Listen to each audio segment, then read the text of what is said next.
नमस्कार, आपके साथ मैं हूं सुखवीर। आप देख रहे हैं आपका अपना चैनल भिवानी हलचल। और आज की खबरें इस प्रकार से।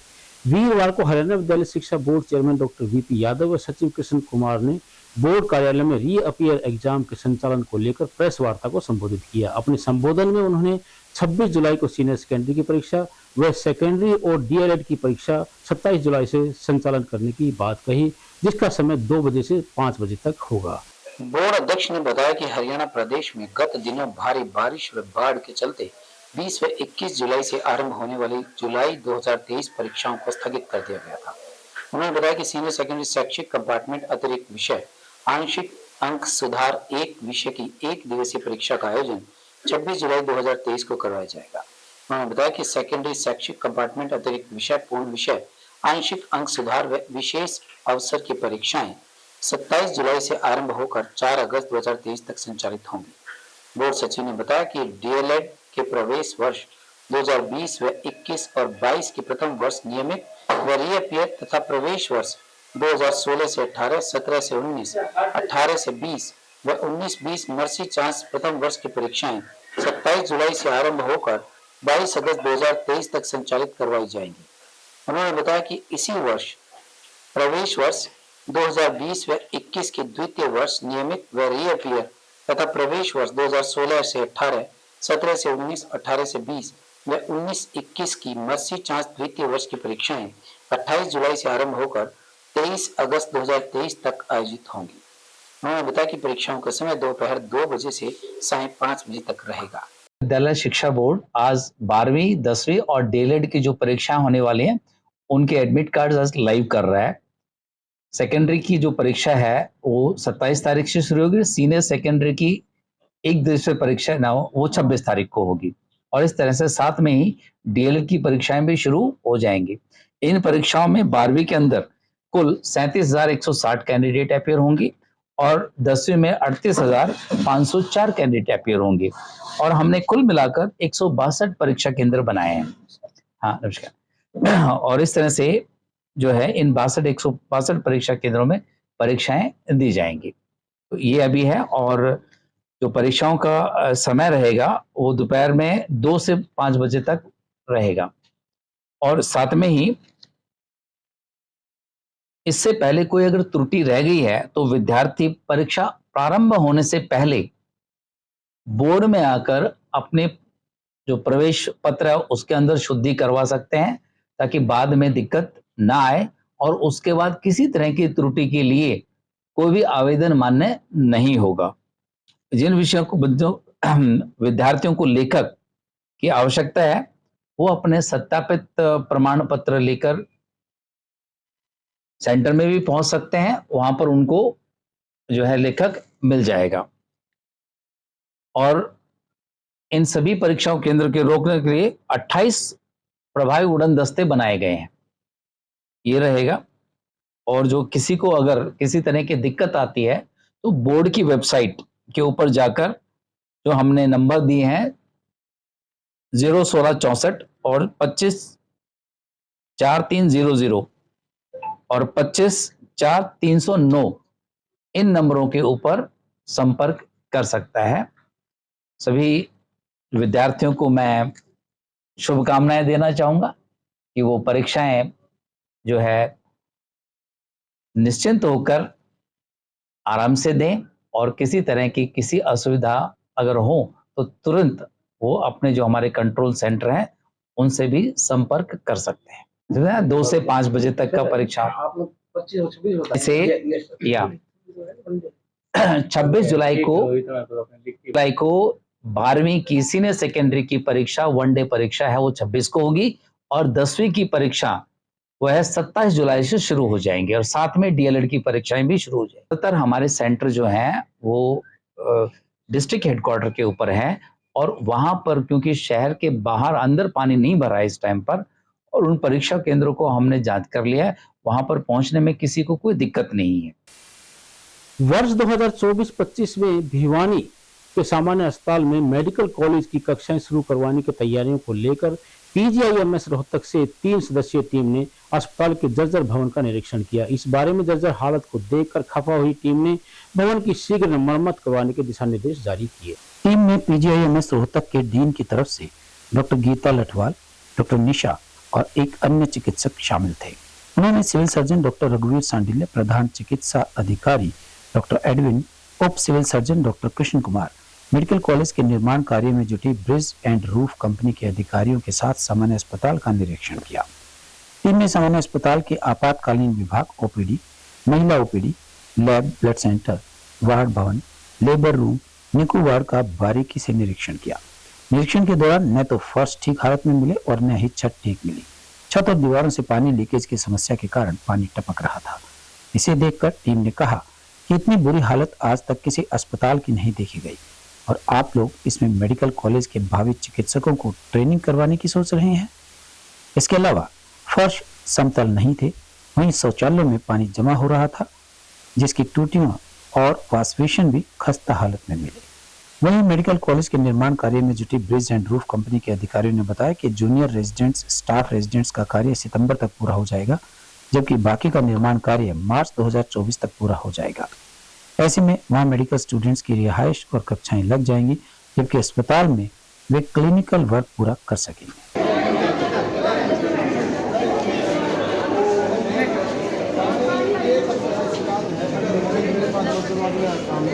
पीएमओ साहब को बोल पड़ा, पीएमओ साहब को बोल करते हैं, पीएमओ साहब ने फोन करने के लिए फोन काट भी दिया, हमारी सुनी भी दी। अब ये अजाई को छोड़ोगी बिल्डिंग के अंदर आपको चलो, किसी भी बिल्डिंग के अंदर वाटर कूलर नहीं है।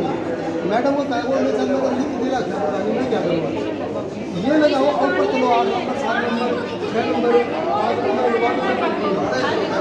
ये तो पैसे जाते हैं।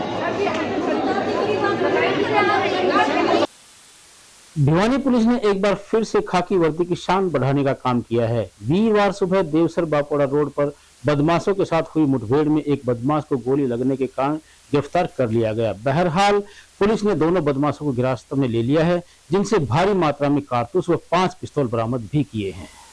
इस बारे में जानकारी देते हुए सदर थाना प्रभारी ने बताया कि लोहारू गुप्तचर विभाग की टीम को सूचना प्राप्त हुई थी कि दोनों बदमाश किसी परिचित व्यक्ति की रेकी कर रहे हैं।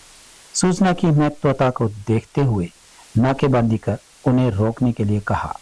बदमाशों ने फायरिंग कर दी, वहीं पुलिस ने भी फायरिंग का जवाब दिया। प्रभारी ने बताया कि दोनों बदमाश गांव दिनोद के रहने वाले हैं, जिन पर पहले भी कई मुकदमे दर्ज हैं। फिलहाल उनसे 5 पिस्तौल व भारी मात्रा में कारतूस बरामद किया गया है। दोनों को हिरासत में लेकर गहनता से पूछताछ की जा रही है। ये बापोड़ा गांव से देश रोड पड़ता है। हमारी AVT staff Loharu Krishna sub inspector अपनी टीम के साथ मौजूद था। वहाँ उसको इतला मिली भाई कोई 2 आदमी हो किसी अच्छे परिचित आदमी या के रेकी करते फिर रहे और उनके पास असला भी है। मुखबिर ने नाकाबंदी शुरू की तो वहाँ इनकी मुठभेड़ होगी, तो उन्हें पुलिस पार्टी में फायरिंग कर दी और पुलिस पार्टी ने भी उन पर अपने बचाव में उनको काबू करने की नीयत से फायरिंग की है। इसमें एक अजय है, अजय सनोफ जोगीराम दिनोद का, जिसका पिछला भी रिकॉर्ड क्रिमिनल है, उसको एक गोली लगी है। दूसरा है मंजीत सनोफ रमेश दिनोद का है, उसको गिरने से मोटरसाइकिल पर गिरने से चोटें आई। तो सर पुलिस से बरामदगी की बात करें तो हथियार वगैरह कारतूस वगैरह कितने बरामद हुए? इन पे 5 पिस्तौल और काफ़ी मात्रा में है ना गोली कारतूस बरामद। पहले भी गिरफ्तार हो चुके थे? हाँ, ये पहले भी गिरफ्तार हो चुके हैं। इस पे रिकॉर्ड के हिसाब से मंजीत पर पहले 2 मुकदमे हैं और अजय पे एक मुकदमा 307। दूषित पेयजल आपूर्ति की समस्या को लेकर विद्यानगर वासियों ने विद्यानगर चौक पर जाम लगा दिया। पिछले 2 महीने से पेयजल समस्या को झेल रहे नागरिकों ने जिला प्रशासन के खिलाफ नारेबाजी करते हुए जमकर बवाल काटा। घटना की सूचना पाकर पुलिस ने मौके पर पहुंचकर समस्या का समाधान करने का आश्वासन देकर जाम को खुलवाया। प्रदर्शन कर रहे क्षेत्रवासियों ने बताया कि उन्हें पिछले 2 महीने से सप्लाई में पानी में सीवरेज मिक्स पानी आ रहा है, जिससे क्षेत्र में पीने के पानी की समस्या बनी हुई है। उन्होंने बताया कि इस समस्या को लेकर कई बार अधिकारियों को अवगत करवा चुके हैं, लेकिन अधिकारियों ने इस तरफ कोई ध्यान नहीं दिया। उन्होंने कहा कि सीवरेज युक्त पानी आने के कारण पानी में न तो नहा सकते हैं और न ही कोई अन्य कार्य कर सकते हैं। उनका कहना था कि अगर कोई भी काम करते हैं तो पानी में बदबू ही बदबू आती है। क्षेत्रवासियों ने कहा कि घर घर में बीमारियों ने अपना डेरा जमा लिया है।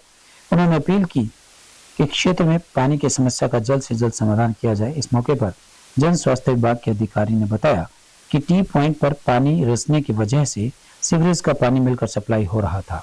इस समस्या का समाधान कर दिया जाएगा और भिवानी में जहां भी गंदे पानी की सप्लाई है उसे भी दुरुस्त करवा दिया जाएगा। जाम लगाया गया है। पूरा मामला क्या है? मामला ये थोड़ी बरसात आंधी का घर में इतना गंदा पानी जा है, बिना बरसात भी नहीं, ज्यादा बरसात है बस बहुत ज्यादा है। सीवर का पानी मैं मिल रहा है, लाइन ठीक नहीं करवा रहे। 2-3 बार शिकायत भी करी है, कई बार शिकायत कर ली, फिर भी मतलब मैं कोई ध्यान नहीं कर रहा। तो लोग बच्चे बीमार हो रहे हैं, पानी गंदा जागन है तो बच्चे बीमार होंगे, तो ये तो ध्यान करना चाहिए ना। तो हमारी तो यह मांग है या तो जल्दी से जल्दी सीवर का पानी है इसको कहीं से जो लीक्स है कहीं ढूंढ के इसको ठीक कराया जाए, और नहीं तो फिर तो थोड़ा है, नहीं तो जाम तो बढ़ाना है। 3 साल हो गए जैसे इतना गंदा पानी आप पी कर दिखा दे, न पी लेके जैसा हमने ऐसा पानी पियान लग रही है। तो आप लोगों ने शिकायत नहीं करी? आपका तो बिल्कुल हमने तो कोई हमारे देखने नहीं आते भैया। हम तो कई बार जाया, ये भी हमारे गू का पानी आ रहा है हमारे इनमें टंकिया में। अरे गली में पानी खराब आने लग रहा, सीवरेज का पानी मिक्स होके आने लग रहा, लोग इतने परेशान हैं। पिछला न्यू लगा लो हफ्ता 10 दिन से तो इतना बुरा हाल है, कई बार जाया ये, रोज हमारा तो नजदीक भी इतना है कि रोज जाके खड़े हो वहाँ इनके, ना तो ये कोई सुनवाई कर रहे ना कुछ, और इतने परेशान हो रहे हैं लोग। आपस में जूत बाजन का काम हो रहा है भाई, अच्छे बुंडे हम होने लग रहे आपस में। रोज मेरा वर्गा भी जाके खड़ा होके उन्होंने क्या किया हुआ, कोई सुनवाई नहीं कर रहे। उसके बावजूद 20 बार जाके सीवरेज वाला जैता ही बिन्यू कह लिए एक बार चौमासा का टाइम है तो हम सीवरेज की इनकी सफाई करवा दे भाई होदिया की, ना वो कर रहा। इब भी कराया तो बोला रोबोट आओगा भाई, रोबोट तो मैं 10 मिनट पहले अब भी उड़े थे पब्लिक हेल्थ में आया हूँ, और अगला ने बोला भाई रोबोट से सफाई करवा दूंगा, मैनुअल तो होती नहीं है बोला आजकल, ना तो रोबोट भेज रहा है। 1 महीना हो लिया सफाई के लिए तो मेरे को कहते हुए। पानी बीच में भी खराब आया था, कोई दिन फिर ठीक आ कि तो पिछले 10 दिन से इतना खराब पानी आने लग रहा है कि लोग बीमार भी हो रहे हैं, अस्पताल में भरे पड़े हैं, छोटे छोटे बालक भी हैं, सारे हैं इतने परेशान हो रहे हैं कि जिसका कारण लोगों ने जाम लगाना ही उचित समझा। हमारा गली के अंदर सीवरेज का पानी मिक्स होके आ रहा है, और ऐसा पानी आ रहा है जिसके अंदर पानी नाम का जो फोन नहीं, और उसके जा के ऑफिस में भी कह के आए हैं, बाल्टियां भर भर के उनको दिखा दिया है, बोतलें भर भर के दिखा दिया है, लेकिन वो कहीं भी टस से मस नहीं हो रहा है वहां जाके। और सुपरिंटेंडेंट के भी संज्ञान में लिया दिया है, यहाँ आते हैं चले जाते हैं, चेक करवाते हैं, आज करवाएंगे कल करवाएंगे। अब भी हमने पिछले बुधवार को उनको कहा था ये पानी देखो इतना गंदा पानी आ रहा है, 50% लोगों के घरों में कोई न कोई बच्चा बीमार है, पीलिया हो रहा है, लेकिन उनके कहीं भी जू नहीं रहे। ये पानी के हालात है जो कि प्योर सीवर है, इसके अंदर पानी जो है जो साफ पानी है उसकी मात्र एक बूंद नहीं है, प्योर पानी सीवरेज का है। सीवरेज का क्यों है कि उसके बराबर जो है सीवरेज की हौद है, जिसके बारे में हमने सीवरेज का जो जेई है, नाम उसका मेरे को ध्यान नहीं है अभी, हाँ नहीं सचिन नहीं है, सचिन जेई तो पानी का है जिसको हमने 2 साल हो गए कहते हुए, लेकिन आज तक वो आया ही नहीं है। बार बार फोनों पे अगर एक आध बार जाके कह के आए हैं तो कहता है आज करवाते हैं कल कराते हैं, लेकिन 2 साल में कभी भी नहीं आया। और अभी भी उनका यही है। पिछले हफ्ते बुधवार को भी हम पानी की बाल्टी दे के आए हैं, बोतलों से दे के आए, इतना गंदा पानी ऐसे ऐसे बिल्कुल साफ उनको दे दिया कि अब बच्चे 40% घरों के अंदर बच्चे ऐसे हैं, किसी न किसी घर के अंदर कोई इनको पीलिया का शिकार है। कभी 3 बजे छोड़ देते, कभी 3:30 ना साफ आता, और कोई भी टाइमिंग नहीं है पानी की भी। हाँ, लेडीज के घर के कोई भी काम करा सारे पानी तय शुरू हो, किम में भी काम करना सवेरे हमने तो पानी की जरूरत पड़ा है जी। उसे मजा यह दिक्कत आओगी तो क्या करांगे, कुछ भी काम को नहीं होता, सारे काम, बच्चे बीमार हो गए, बच्चा की इतनी दिक्कत आ रही, पीलिया हो गया, खुजली हो रही, स्किन की इतनी प्रॉब्लम आ रही है। लोकेशन पे चेक किया विद्यानगर में, जहाँ एक टी लगी हुई है पानी की, और साथ ही हमारा सीवर का मेन होल है, और सीवर के मेन होल में भी कुछ लीकेज है, और जो साथ में जो पानी की टी लगी हुई है उसमें भी लीकेज है। तो लीकेज की वजह से उसमें सीवर का पानी मिक्स हो रहा है, तो पानी घरों में गंदा पानी जा रहा है। तो मैंने मतलब आज इनको कहा है, अभी आज मैंने देखा चेक करा है, और कल की तारीख में जो टी लगी हुई है पानी वाली जो लीकेज है उसको कल टी बदल के और पानी इनका प्रॉपर चालू कर देंगे। उसके बाद आश्वासन तो इनको काफी बार मिल चुका है। नहीं, मेरे को नहीं पता जी, मेरे पास अभी ड्यूल चार्ज मिला है जी मेरे को 2-3 दिन से, और मैं आज पहली बार आया हूँ। ये कह रहे हैं हमारी जेई की कंप्लेंट है, क्योंकि जेई नहीं सुनता और उन्होंने काम नहीं किया। लेकिन मैंने जेई दूसरे की ड्यूटी लगा दी है और इसका प्रॉपर काम हो जाएगा, ठीक बदल देंगे हम, और 2-3 दिन के अंदर हम सीवर भी साफ करवा देंगे। लेकिन सबसे पहले जरूरी आइटम है जी पानी की। पानी के बिना एक दिन भी नहीं चलता, तो पानी का मैं कल सफाई टी बदल के और साफ पानी की सप्लाई चालू करवा दूंगा। विद्यानगर भोमिया बाहर गली यो जी मिलावट है, पानी में मिलावट आती है और 3-4 बार जाए बोतल भर दिया है, आजा हरनगर जा, आजा हरनगर जा, आजा हरनगर जा। हरियाणा विद्यालय शिक्षा बोर्ड परिसर में 12 जुलाई से चल रहा मिनिस्ट्रियल स्टाफ का धरना वीरवार को भी जारी रहा। 35,400 रुपए ग्रेड पे की मांग को लेकर धरनारत कर्मचारी कृषि मंत्री जेपी दलाल के आवास पर पहुंचे और एक ज्ञापन देकर अपनी समस्या का समाधान करने की मांग की।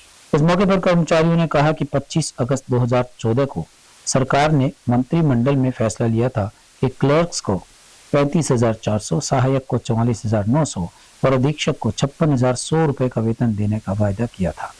लेकिन अब सरकार वायदा खिलाफी कर रही है, जिसके चलते प्रदेश के कर्मचारियों में भारी रोष व्याप्त है। उन्होंने कहा कि सरकार समय रहते फैसले लागू करे, नहीं तो आने वाले समय में कर्मचारी गांव-गांव, जन-जन तक पहुंचकर गठबंधन सरकार को सत्ता से हटाने का काम करेंगे। इसी को लेकर कृषि मंत्री के माध्यम से सरकार के नाम ज्ञापन सौंपा गया। मेरा नाम सोमवीर सिंह, महासचिव हरियाणा विद्यालय शिक्षा बोर्ड भिवानी सर्व कर्मचारी संघ।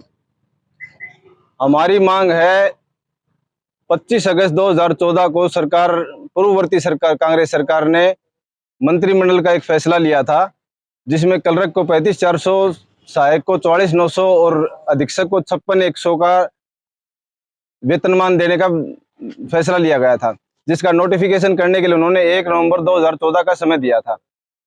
उसी टाइम पर हाथों हाथ उस समय के जो विपक्षी दल थे, जिसमें कांग्रेस के अलावा जो बीजेपी और मुख्य बाकी लोक दल वगैरह जो भी पार्टियां हैं वो सारी शामिल थी, उन्होंने हाथों हाथ अपने एजेंडे में इस बात को शामिल किया था कि हम जैसे ही सत्ता में आएंगे हम इस मंत्रिमंडल के फैसले को ज्यों का त्यों लागू करेंगे। आज 9 साल गुजरने के बाद भी वर्तमान बीजेपी जेजेपी सरकार उस फैसले के ऊपर अपनी नानुकर कर रही है, उस चीज को सीरियसली नहीं ले रही। आज हम कृषि मंत्री जेपी दलाल जी के आवास के ऊपर उन्हें उस फैसले का जल्दी नोटिफिकेशन जारी करने के लिए ज्ञापन देने के लिए आए थे। सभी विभाग, बोर्ड, निगम, कारपोरेशन, विश्वविद्यालय के कर्मचारी 12 तारीख से हड़ताल पे डटे हुए हैं। आज हमारी हड़ताल जो है वो 9वें दिन में प्रवेश कर गई है और हड़ताल जिस मांग को लेकर के हम कर रहे हैं, नई मांग नहीं है। 25 अगस्त 2014 का मंत्रिमंडल का फैसला है और बीजेपी का चुनावी घोषणा पत्र है। वेतन विसंगति कमेटी आयोग की जो रिपोर्ट है उसके मुताबिक जो 7th पे कमीशन है उसमें लिपिक स्टेनोटाइपिस्ट का वेतन 35,400 उसका हक बनता है। सहायक है, आंकड़ा सहायक है, स्टेनोग्राफर है, उसका जो वेतन है वो 44,900 बनता है। डिप्टी सुपरिटेंडेंट का वेतन 47,600 बनता है और जो सुपरिटेंडेंट गजटेड क्लास 2 है उसका वेतन 56,100 बनता है। जो सरकार ने लगातार उसके हक को 9 साल से वंचित कर रखा है। अब हम सरकार से अपील कर रहे हैं और प्रदर्शन कर रहे हैं, हड़ताल कर रहे हैं, उसके बाद भी सरकार उस नोटिफिकेशन को जारी नहीं कर रही है और समीक्षा के नाम पे, बैठक के नाम पे उसको लटकाना चाहती है। भिवानी जिले के गांव जताई में धान की रोपाई के लिए आए प्रवासी मजदूर की संदिग्ध परिस्थितियों में मौत होने का मामला सामने आया है। सूचना पाकर पुलिस ने मौके पर पहुंचकर शव को अपने कब्जे में लिया और जिला सामान्य अस्पताल में लाकर शव को पोस्टमार्टम करवाने की कार्रवाई आरंभ कर दी। मृतक के पिता ने बताया कि उनका लड़का दीपू कुमार धान की रोपाई के लिए गांव जताई में आया था, लेकिन वह खेतों में मृत पड़ा मिला। उसने कहा कि उसके बेटे दीपू के छोटे छोटे बच्चे हैं। प्रशासन से हाथ जोड़कर विनती है कि उन्हें न्याय दिलवाया जाए। वहीं पुलिस जांचकर्ता ने बताया कि मामले में परिजनों के बयान के आधार पर मामला दर्ज कर लिया गया है और जांच के बाद जो भी तथ्य सामने आएंगे उनके अनुसार ही कार्यवाही की जा सकेगी। और सीतामढ़ी का रहने वाला हूँ और तो मेरा जो भतीजा था छोटा, तो उसकी मतलब उसको चाय में जहर दे के मतलब तो मार दिया गया।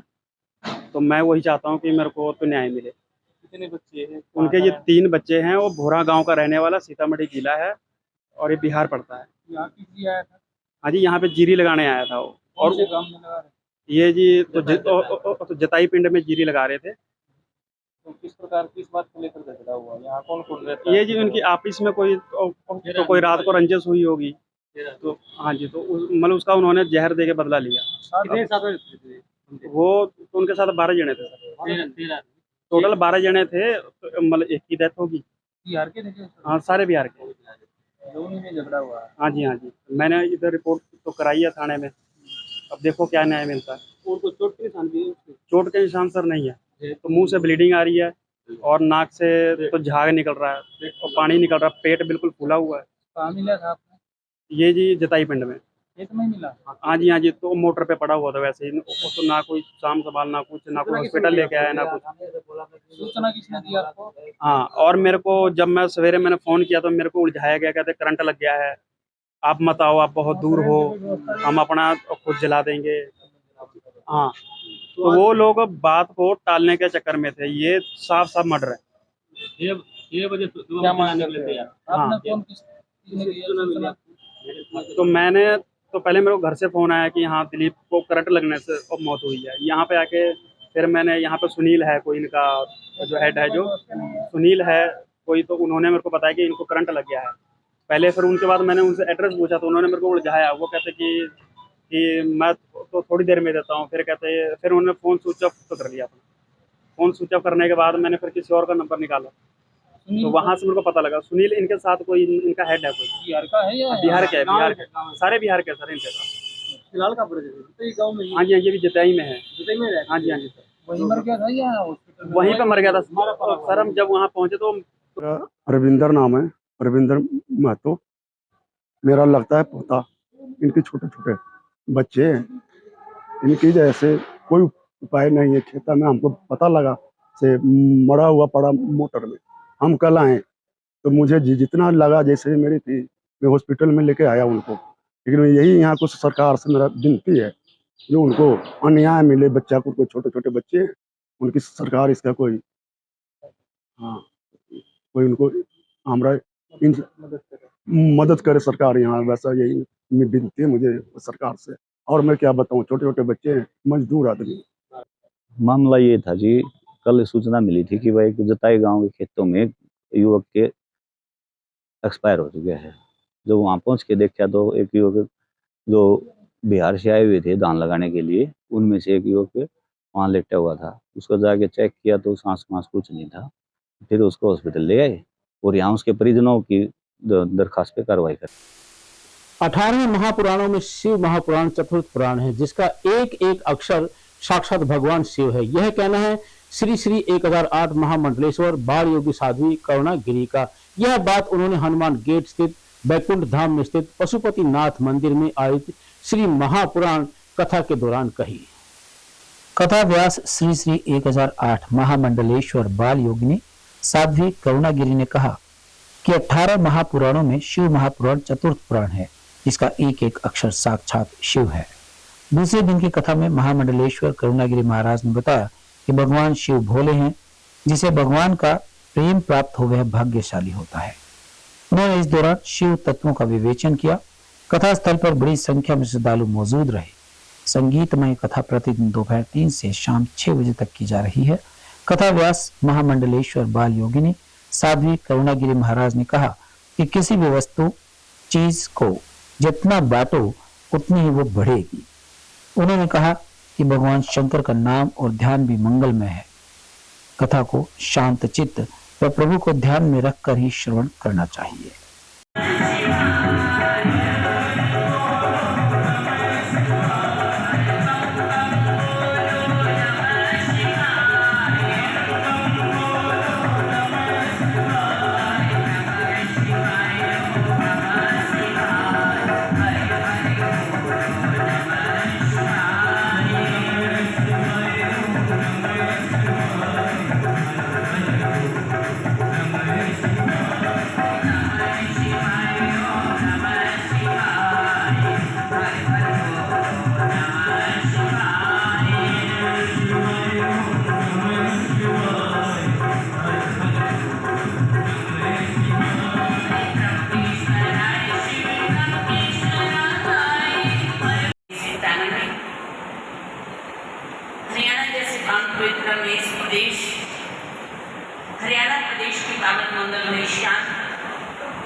भिवानी जिला के पावन पवित्र में इस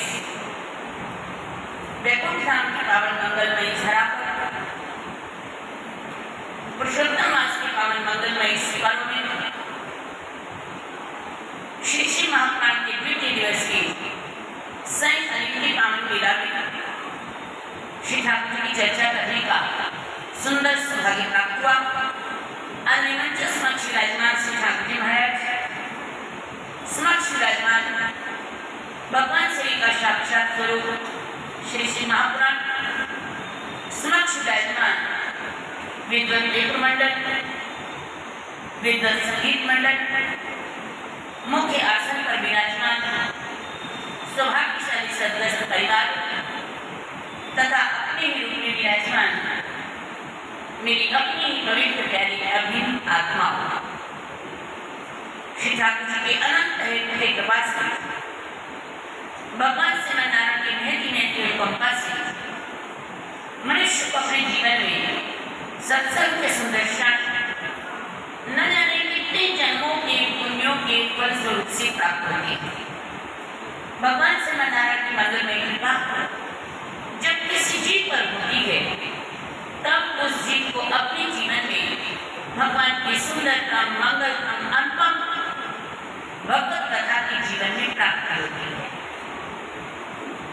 मनुष्य का अपना तथा अपने पूर्वजों का अनेक जन्म का पुण्य जब उदय होता है तब व्यक्ति को अपने इस जीवन में अपने इन निगोड़े हाथों से कुछ सत्कर्म करने का, सद्धर्म करने का सुंदर सौभाग्य प्राप्त होता है।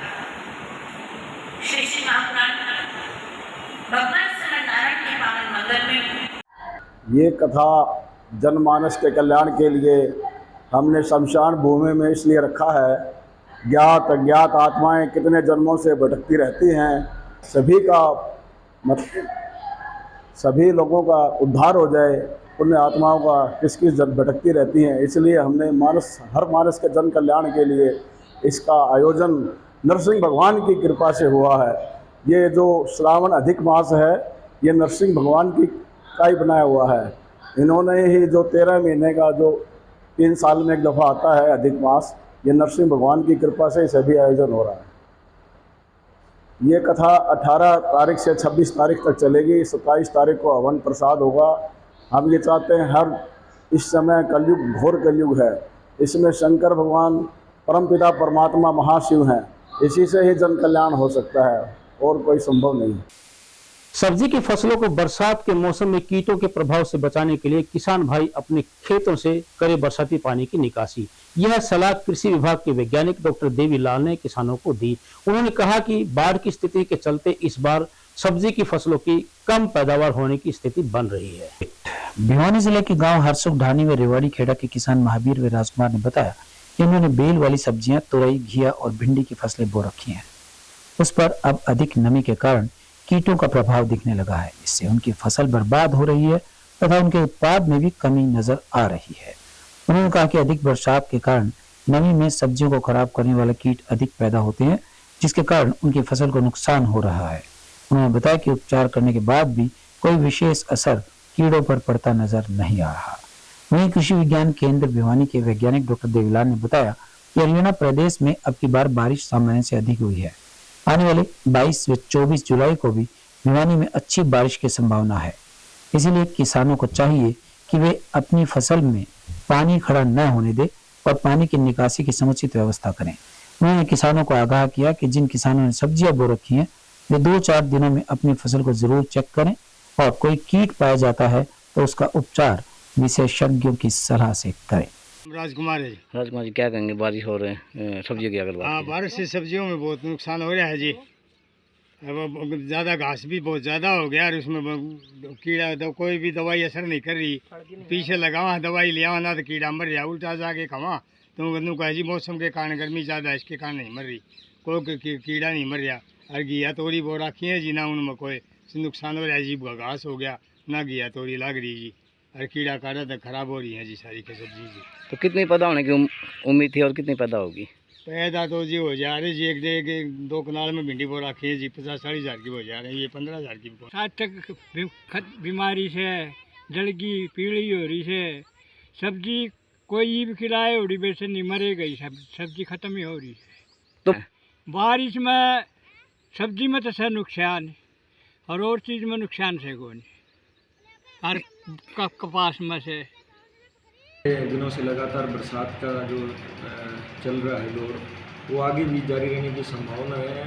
स्पेशली 22 और 24 तारीख को, अब आने वाले समय में 22 और 24 तारीख को मध्यम से भारी बारिश की संभावना है और बाकी दिनों में हल्की से मध्यम बारिश की संभावना बनी हुई है लगातार आगे 25 तारीख तक। तो किसान भाइयों से ये आग्रह कि लगातार बरसात हुई है, मौसम में नमी की मात्रा भी ज़्यादा है और ऐसे मौसम में जैसे भी कपास की फसल है और जो कीटनाशकों के छिड़काव का समय चल रहा है, क्योंकि इस समय कीट और बीमारियों का प्रकोप भी ज़्यादा रहता है, नमी का मौसम है, तो किसान भाइयों को लगातार अपने खेत का डे टू डे मॉनिटरिंग करने की ज़रूरत है और कहीं कोई समस्या दिखे तो उसको तुरंत प्रभाव से उसका नियंत्रण करने की ज़रूरत है, क्योंकि इस मौसम में नुकसान की जो तीव्रता जल्दी हो मतलब नुकसान होने की संभावना रहती है कि अगर आप 2-4 दिन अगर खेत की नहीं चेक कर पाए तो उस दौरान जो है वो काफ़ी नुकसान हो सकता है। किसान लगातार खेतों में अपनी फसल को चेक करते रहें और कोई अगर आपको कीट या बीमारी का प्रकोप दिखाई देता है तो एक्सपर्ट की सलाह से उसमें